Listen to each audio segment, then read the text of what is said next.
Messi. Oh, and England. অবিশ্বাস্য Messi, অবিশ্বাস্য Argentina 7 মিনিটের এক অবিশ্বাস্য কামব্যাক দিয়ে 2026 বিশ্বকাপের ফাইনালে লিওনেল স্কালোনির আর্জেন্টিনা।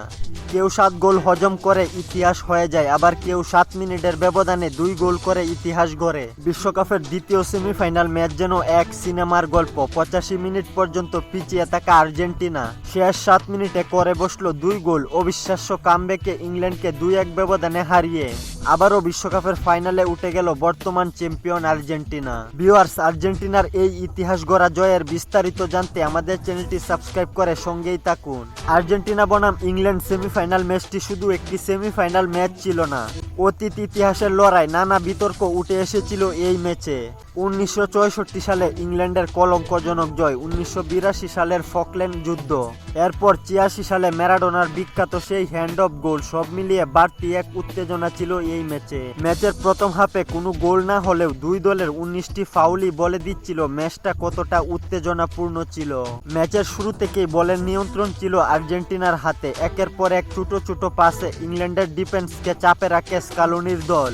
ইংল্যান্ডও সুযোগ বুঝে পাল্টা আক্রমণ করছিল। প্রথমার্ধে কয়েকটি দ্রুত পাল্টা আক্রমণ করলেও গোলের দেখা পায়নি কোনো দল। দ্বিতীয়ার্ধের 55 মিনিটে ম্যাচের মোড় ঘুরে যায়। দ্রুত গতির আক্রমণ থেকে অ্যান্থনি গর্ডনের গোলে 1-0 ব্যবধানে এগিয়ে যায় ইংল্যান্ড। কিন্তু বিশ্ব চ্যাম্পিয়নরা এত সহজে হার মানার দল নয়। গোল হজম করার পর আরও আক্রমণাত্মক হয়ে ওঠে আর্জেন্টিনা।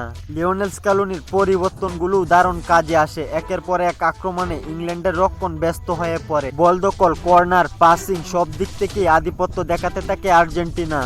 অবশেষে ম্যাচের 85তম মিনিটে আসে সেই কাঙ্ক্ষিত মুহূর্ত। লিওনেল মেসির তৈরি করা আক্রমণ থেকে বক্সের বাইরে থেকে দুর্দান্ত ফিনিশিং এ সমতায় ফেরান এনজো ফার্নান্দেজ। এর ঠিক 7 মিনিট পর ম্যাচের 92তম মিনিটে আবারও জাদু দেখান লিওনেল মেসি। তার নিখুঁত ক্রস থেকে সুযোগ পান লাউতারো মার্তিনেজ। এক জোরালো হেঁটে বল জড়িয়ে দেন ইংল্যান্ডের জালে। মার্তিনেজের ক্যারিয়ার সেরা এই গোলে ফাইনাল নিশ্চিত করে আর্জেন্টিনা।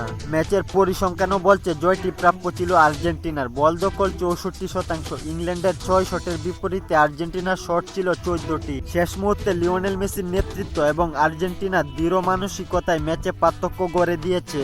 ভিউয়ার্স, আপনাদের কি মনে হয় স্পেনকে হারিয়ে আর্জেন্টিনা কি শিরোপা ধরে রাখতে পারবে, নাকি স্পেন দ্বিতীয়বারের মতো বিশ্ব চ্যাম্পিয়ন হবে? কমেন্ট করে জানিয়ে দিন আপনার মতামত। খেলাধুলার গুরুত্বপূর্ণ আপডেট পেতে আমাদের চ্যানেলটি সাবস্ক্রাইব করে পাশেই থাকুন।